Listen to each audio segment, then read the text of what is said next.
Jesse, What's happening, guys? we're live. Whew. It's 1 o'clock on a Friday. Let's go. Friday at 1, which means one thing. One thing only at 1 o'clock. It means you're in school, hopefully. It means you're in school. Hopefully, if you're a student, you're focusing on your classwork. You're not looking at your phones. You better get your mind right. Get your phones turned off. Turn and if off you're the gonna phone. watch anything, you better be watching Crucible Performance here on Crucible TV. Danielle, what is happening? Good to see you, Alex. I see you on there What's as going on, well. guys? Ash, hey, let's get it rocking. So today, we're talking about this re-emergence. We're talking about constantly re-emerging. We're coming back. School has started here in Frederick. I know Montgomery County, some of you guys, it's going to be the end of the month or next week. We're talking about re-emerging. And one of, I think, the most important things that we can do to help re-emerge with you as we're talking about leading the way on this re-emergence is letting you get a chance to know us. I want you guys to get to know us while we're on this journey. So today we have a special guest. We have a special guest. A reoccurring guest. And he's a reoccurring guest. It's this good-looking fella with the cut-off sleeves right over here. We are gonna do a little interview, a question and answer with this wise guy here. And I'm excited. I'm excited to hear about what makes you tick, Jesse. I'm excited to hear about what kind of wisdom you have, and really just to hear about your story.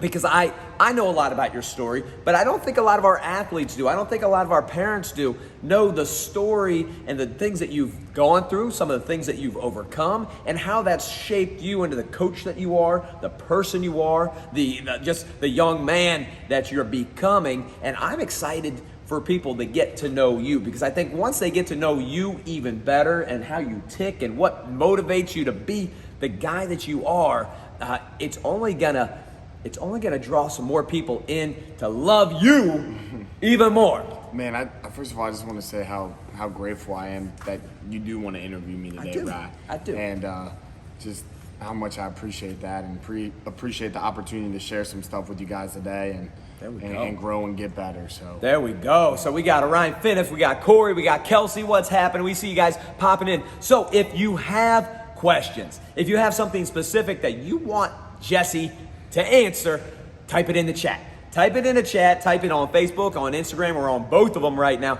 Comment in. If you're watching this later on, comment in. We'll be sure that Jesse hops in there, answers the question, all that good stuff. So please let us know what your questions are. We would love to know. Allison says, "Sun's out, guns out." That's right, you baby. Know Let's it. go. Let's get it rocking. So here we go, ready to rock. Oh man, Kelsey's already got some good ones, but we're gonna got start. a good one right She there. got a good one right off the bat. But here we go. We're gonna rock and roll. So Jesse, simple stuff. Okay. Where'd you grow up? Where did you grow up? I grew up in Silver Spring, Maryland. I moved to the Howard County area of Maryland around Columbia in high school. So yeah, that's. Where'd you go to high school? I actually went to high school. I was very blessed and fortunate to go to high school at a school called Good Counsel, Our Lady of Good Counsel. And I went to college, very grateful and blessed to go to college at Mount St. Mary's University. A lot of you guys know that about me. So. Mount Rugby, right? That's right, Mount Rugby. Mount Rugby. Now, working right now. Was rugby all you ever played? What other sports did you play? What did you get into? Talk to me. I grew up playing all kinds of different sports, whether it was basketball, whether it was baseball, football. I was playing sports. I love sports. I still love sports, whether it's watching, playing. Rugby for me started when I was towards the end of my freshman year of high school. It was for spring sports tryouts, and I was gonna go try out for the baseball team, but my best buddy said, "You don't want to do that. You want to go play rugby." So I was like, "What's rugby?" And it was my freshman year of high school. Our high school had a rugby team, and I went out and I fell in love with it ever since. And Heck yeah. That's how that started. So Man. yeah. Now, do you wish you could have started playing rugby sooner? Of course. So what's your favorite part about rugby? Like what made you fall in love with rugby? There's this idea of teamwork and community and unity and all of it. There's 15 players on the pitch, and it's 15 as The one. pitch? Yeah, we call it a pitch. The field? The field, the rugby field. That's what we call the field, and we call it a pitch. And in college, on the Mount Rugby team, we had a saying, none of us are stronger than all of us. And I couldn't agree with that I couldn't agree with that anymore, just in terms of teamwork and what makes a great team is you got to all have as we talked about, we have to all share that same vision and go to that vision together. And so I like that. You talk a lot about family. Do you have a lot of family around here still, or are they where do they live? Where's my family? So my mom, dad, and my grandma, mom and farm. They live in Howard County, Maryland, right now. So my brother lives in Pittsburgh. So okay, So you got a little bit of stuff. It's all pretty local. Pretty local. Pretty They're local guy. Yeah. Awesome. So tell me, rugby. That looks like a brutal sport. It looks rough. Everybody, whenever we talked about rugby to people, what's the first thing they think? They think, you're not wearing any pads, you're going to die. They think it's crazy. Right? They think you're crazy. Especially the mamas. They go like, oh, I'm not signing my boy up for that. Yeah, my poor boy, my poor girl, they're going to die. Right? Now, is it really that bad? Is it that brutal? Talk to us about a little bit about rugby, and talk to us about some of the things that you have learned about life through rugby. Well, first of all, there's just like any sport, there's things that necessarily don't go your way. Whether think about baseball, an umpire doesn't make it's an obvious ball and they call it a strike, and you're out there hitting it, and how that might frustrate you at the plate. Well, there's sometimes out there on a rugby pitch where a call doesn't go your way, or certain circumstances don't go your way, but all you can do is control your effort, your mindset, your attitude, and how you treat other people, how you treat your teammates. And I think that's a really simple lesson right there off the bat. Yeah, absolutely. That you learn all the time. And I think the biggest thing is I really struggle with a lot is communication. I'm great at communicating on the coaching floor, but I'm horrible communicating on the phone, communicating about things that are really important, especially in terms of my well-being. And on the rugby pitch, we had a coach come down and tell us that losers go quiet. Neil Tunna would tell us that losers go quiet.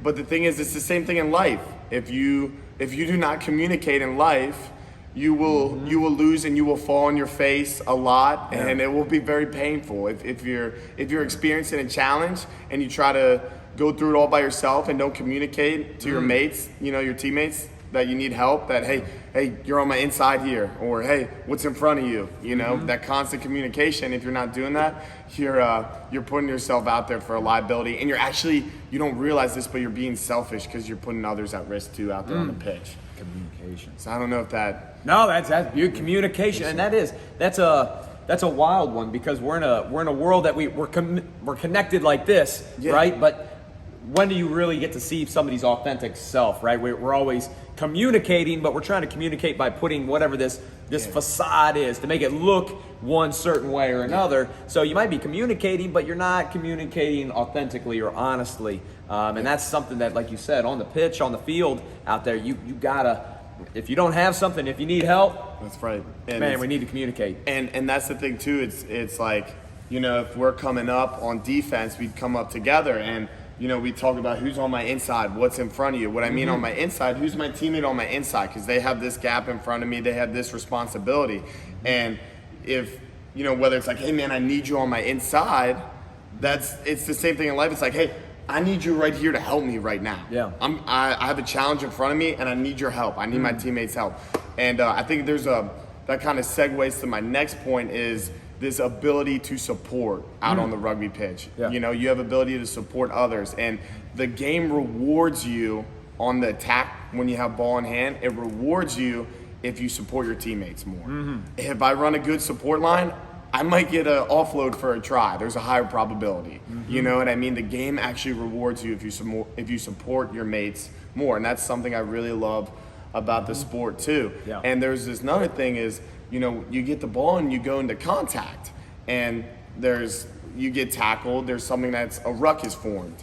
And if you're not there to ruck over and secure ball, you lose ball. So if you're not there to do your job, you just cost your team the ball. So, and so you're saying if you go out solo on your own, Yeah. you're in trouble. if you run away from your support, you actually screw your team over a little bit too. So you got to make sure. So there's so much of a support factor in the game that I think is really important, and there's a lot involved, a lot of different Stuff.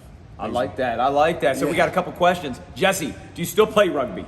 Do I still play rugby? I would love to still play. I was playing touch on Sundays, but as of now, I'm not playing rugby. Not yet. Again. So Cool. We got Scotty from the Bahamas, 242 to the world. Right there we go. Bahamas in the house. We see you here, let's go. Scotty. There we go. I'm kind of jelly. Let's go. Amen to that. Let's go. Scotty in the house, lighting it up down there. Let's go. Howard County in the house. Let's go. Kelsey, she grew up there. Highland. I know 3 Mile. Highland, There we Maryland. go. There we go. Man, Bob Poston in the house. Mindset. Your response dictates outcome. Amen to that. There we go. So we got people from all over the place. That fires me up. We got Bahamas in the house. We got Maryland. We got Highland, Maryland. We got all kinds of all places. over the place. And we got Maldonado in the house talking about TikTok. He There we told me go. that Yeah. great. Follow on TikTok. Crucible on TikTok. Look out. So you talked about communication. You talked about teamwork. You talked about those kind of things. Support. Okay. What lessons have you taken from that and then brought into coaching? How have those things helped you become a great coach here at Crucible? Wow. And maybe some of those things are the same, right? Yeah. Maybe that's some of the same answer, but I think a lot of it is if you take the communication piece to it, sometimes if a kid has a question on their program, maybe try to wait until they ask you the question to see if they'll communicate it to you. That's a simple one right there. I think a lot of it too, something that I've seen more and more with some of our older athletes, and we actually had one just in earlier this morning, is they have this idea that they have to do everything on their own, and that's why you have a great team. That's why you have coaches around you, and so they can get a game. You know what I mean? Support you, and sometimes you actually let people down by trying to do it all on your own. You know what I mean? If you have 15 players hop on the rugby pitch that try to play as individuals, this is a J. Miles quote here, they normally don't have a higher probability rate of winning. It's normally a lot of losing going on there.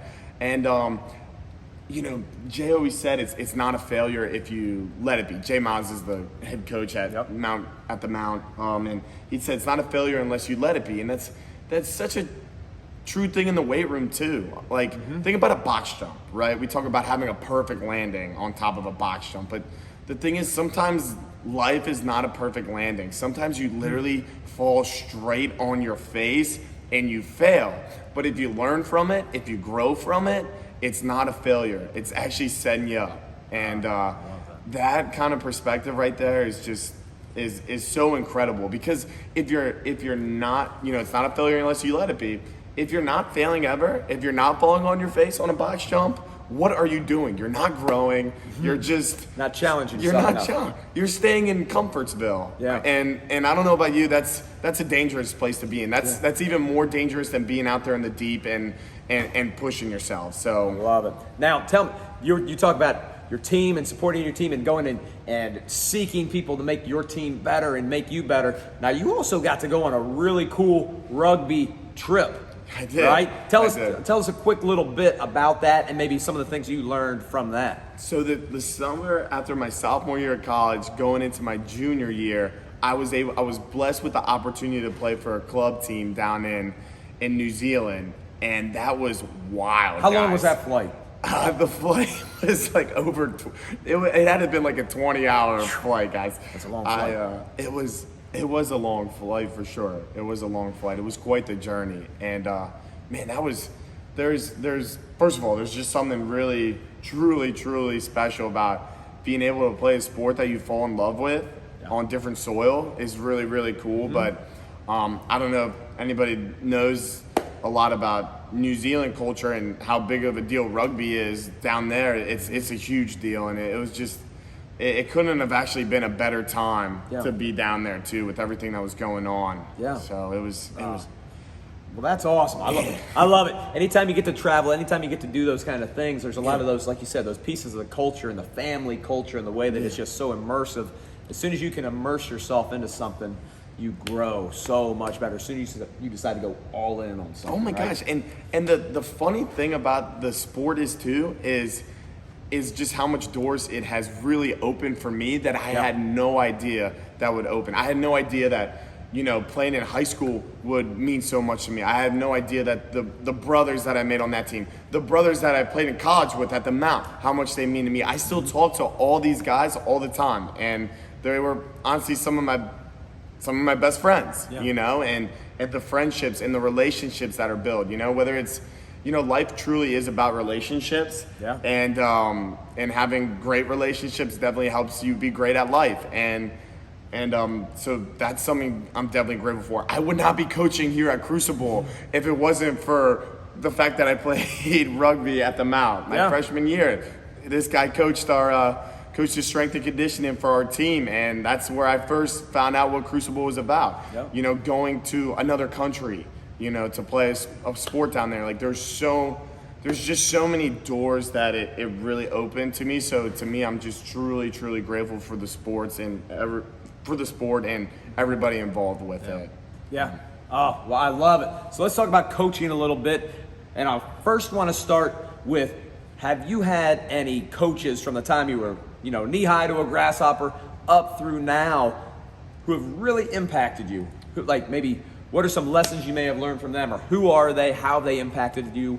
What are you taking from them and carrying on still? I think the really cool thing about that question is I can't count on the fingers on my hands how many amazing coaches I've had, and I'm still gaining more coaches like every day, and it is cool. It is such a blessing to be able to say that, and truly, I think it's one of the main reasons why I want to get into coaching, because I've seen how coaching has made such an impact on my life that it makes me want to coach.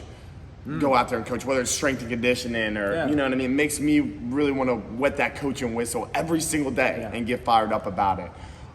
So from, whether it's, my football coaches on the Silver Spring Saints. Let's go Saints, baby. Who that? To my high school rugby coaches, to all my college rugby coaches, to my dad, I literally can't count the fingers on my hands how many coaches that have made a positive impact. And now I still have coaches today, whether it's this guy right next to me. He's my mentor. This is my coach right here. He's helping me grow day in, day out. Coach Dave over here. I am so blessed with all the great coaching I've had. And it is, without it, I don't know where I'd be. I'd be in trouble, guys. So I think something that's undeniable is people, when they come into Crucible, when they get to interact with you, they can feel that you care. They can feel your energy, and there's an authenticity about that. They can walk in here and it's like, man, Jesse's not just being loud or coming up and giving me a hug because it's like what he's told to do, or because it's like something that he thinks is the right thing to do, but it's just authentic. It's just like who you are. What is it? Was it something that happened in the past to you? Was it old coaches? What drives Jesse each and every day to bring that kind of energy, to bring that kind of caring, to bring that kind of Jesse to Crucible, to making a difference in the life? What is it that's making you tick and drive each and every day, so that way when you come in here, it's like it's Jesse, like Jesse's on? Truthfully, it's, every person that steps through our doors, especially our youth athletes, I see a lot of me, or a lot of the same things that I struggled with as a kid, that they struggled through, that they're struggling with right now too. And before I get going on that, I just want to give kind of some advice to anybody who is getting into coaching. The most important thing that you can do is show your athletes that you genuinely care about them. And because that was what made all the great coaches that I've ever had so great and so special, and made me love them at the end of the day is show them that you care about them. You know, it's fun where we've had some athletes that we've trained through middle school that are stepping into high school. Yeah. And they're having their freshman year of high school. And to me, I remember that transition and how hard that was for me. You know, I'm not going to get too far into it, but there is some certain things that I really, really, really struggled with. Whether it was, you know, we talk about low confidence, decision making. I'm going to just be straight up abrupt. Depression, anxiety. You know, we all have these certain holes in us, and everybody, I don't care who you are, you have a hole in you. You have a gap in you. There's something there, and it's what you decide to fill that gap up with. And a lot of times you fill that gap up with things that put that hole there in the first place. And a lot of times as a kid, I'd spend a lot of time not even really letting people know, but filling that gap up with what put it there in the first place. And just, to me, that was definitely my biggest challenge growing up, for sure. But then I started to find that this thing called working out. I started to find, you know, sports, strength training, and then that's what I used to fill that gap, and or as a start to fill that gap.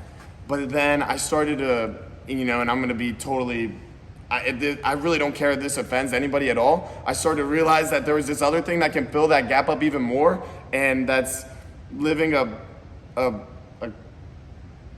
Christ-purposed life, right? A Christ-filled purpose life, and or trying to live a Christ-like life, and a purpose-driven life that serves His kingdom, and using that to fill your gap up, right? That Jesus can fill that hole up. That definitely was the biggest solution to that. And I still struggle with filling that hole up. Sometimes I fill it up with the wrong things, or so. Man, that's awesome. I love that. Well, that tailors right into one of these questions that Kelsey had. Said, when did you become a Christian? Yeah. When did you become a Christian? Do you have a date? Do you know when? I don't know if I have a date. I've always believed in Jesus, or been going to church, kind of spoon fed it. But I think most recently, the past, you know, I've really took the initiative to live this certain lifestyle as a Christ follower. You know, because I have gone to church growing up, but it wasn't like I'm actively seeking it. Does that make sense? Yeah. And a lot of that's when I first started working at Crucible, that I really, really started to actively seek this type of lifestyle. It's always been there. I've always seeked it here and there, but like day in, day out, this is what I'm going to commit to. Nice. So yeah, I like that. Do you have a Bible verse? She wants to know. Do you have a Bible, like a go-to Bible verse, or do you just like the whole book? I like anything that involves shepherd, being a shepherd. It's funny. There's a wee guy, a little guy, was running sprints on the air assault runner, and he was about to fall on his face running. I was there at the right time, and I literally just scooped him up, and picked him up. It was awesome, guys. It was great. But when I'm on the coaching floor, you know, we're coaching strength and conditioning, but we're shepherding the room, you know, and we're looking after the sheep, and I want to make sure that every single person that comes through the door, that we wrap our arms around them and have that moment with them. Yeah. And I think that's what they talked about in the Bible, of what the